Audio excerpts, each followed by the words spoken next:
সব সময় ঘরে মাছ থাকে না, মাঝে মাঝে বাড়িতে পুকুর থাকলে এটাই সুবিধা। উঠানের পাশে ছোট্ট একটা পুকুর আছে, পুকুর থেকে মাছ মারবো। আসসালামু আলাইকুম, কেমন আছেন সবাই? আমিও ভালো আছি আলহামদুলিল্লাহ। সম্পূর্ণ ভিডিওটা আমার সঙ্গে থাকুন, দেখুন। জালটা তো প্রথমবারই বিসমিল্লা বলে ফেলে দিলাম, দেখা যাক কি হয়।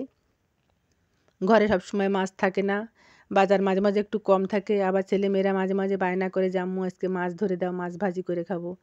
যাই হোক, একটা খেয়া দিলাম প্রথমবার, দেখা যাক কি হয়, ভাগ্যে কি আছে।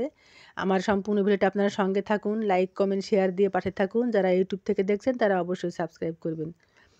একেবারে জাল তো মনে হয় ফাঁকা ফাঁকা, একটা বেশ মোটামুটি সাইজের একটা তেলাপিয়া মাছ হয়েছে, আর বেশ কয়েকটা বড় বড় পুঁটি মাছ হয়েছে। যাই হোক, দুপুরবেলা ছেলে আর মেয়ে দুজনেই খাবে, ওর বাবা বাড়িতে নাই, আর আমার কোনো সমস্যা নাই, আমার একটু কম খেলেই চলবে।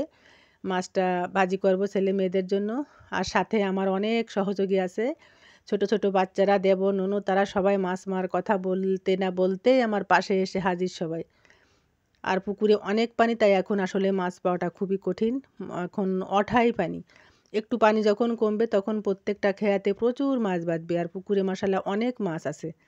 যাই হোক, ভালো লাগলো। আপনাদের কেমন লাগলো আপনারা কমেন্ট করে জানাবেন। আর বেশি ভালো যদি লাগে তাহলে প্লিজ প্লিজ প্লিজ একটা শেয়ার দিয়ে পাশে থাকবেন। সবাইকে অনেক অনেক শুভেচ্ছা জানিয়ে শেষ করছি। আল্লাহ হাফেজ।